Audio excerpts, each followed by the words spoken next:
पत्रकार परिषदेमध्ये आपलं स्वागत आहे।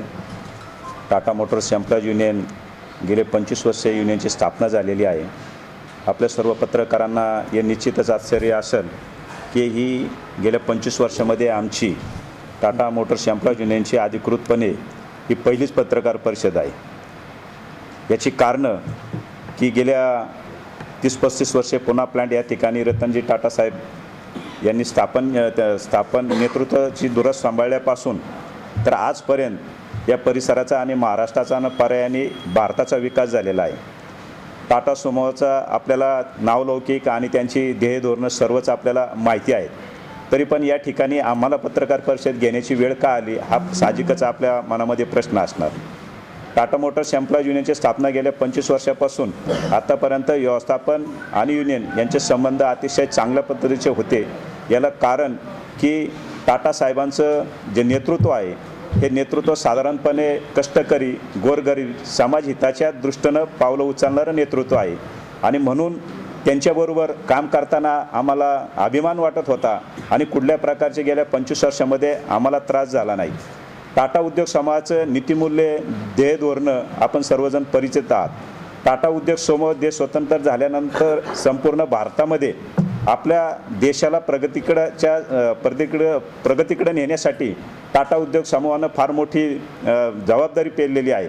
त्या काळामध्ये देश स्वतंत्र झाल्यानंतर खऱ्या अर्थानं आपल्याला देशाचा विकास करण्यासाठी जी पायाभूत सुविधा लागत होती, दळणवळणाचं साधनं त्या ठिकाणी असायला पाहिजे होती, ही रेल्वे इंजिन बनवून रेल्वे रूळ तयार करून किंवा अनेक गोष्टी त्या ठिकाणी तयार केल्या।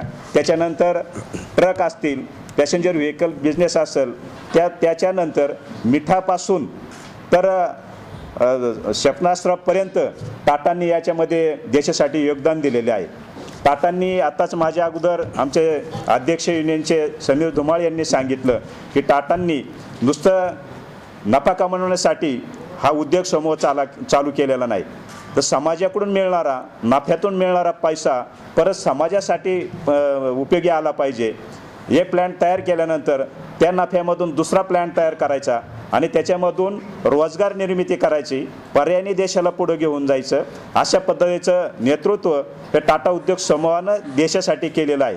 आणि म्हणून जो काही पैसा नफामधून मिळत होता तो सुद्धा सर रतनजी टाटा ट्रस्ट, दोराबजी टाटा ट्रस्ट यांच्यामार्फत टाटा कॅन्सर हॉस्पिटल असेल किंवा अनेक सुविधा असतील किंवा गोरगरीब जनतेला जे काही पीडित आहे यांना मदत असो, दुष्काळग्रस्ताला मदत असो, हे वेळोवेळी त्यांनी केलेली आहे।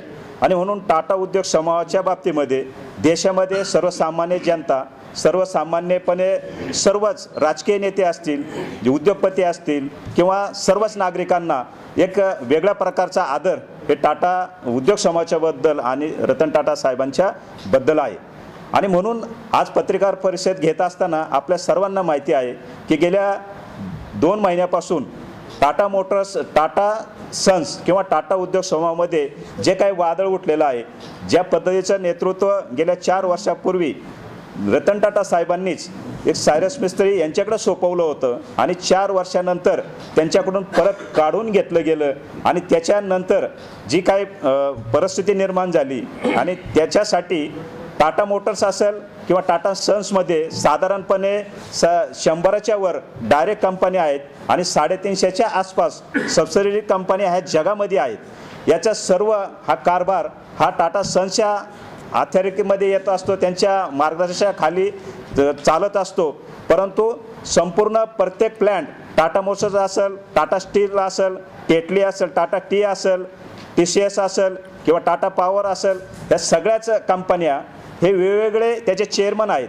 साधारणपणे टाटा अँड सन्समधले जे डायरेक्टर असतील तेच इतर याच्यामध्ये चेअरमन असतात आणि टाटा अँड सन्सचा जो चेअरमन असेल, साधारणपणे TCS असेल किंवा टाटा मोटर्स असेल, हे 7-8 कंपन्या ज्या मोठ्या आहेत या कंपन्याचे चेअरमन साधारणपणे ते टाटा अँड सन्सचे चेअरमन असतात।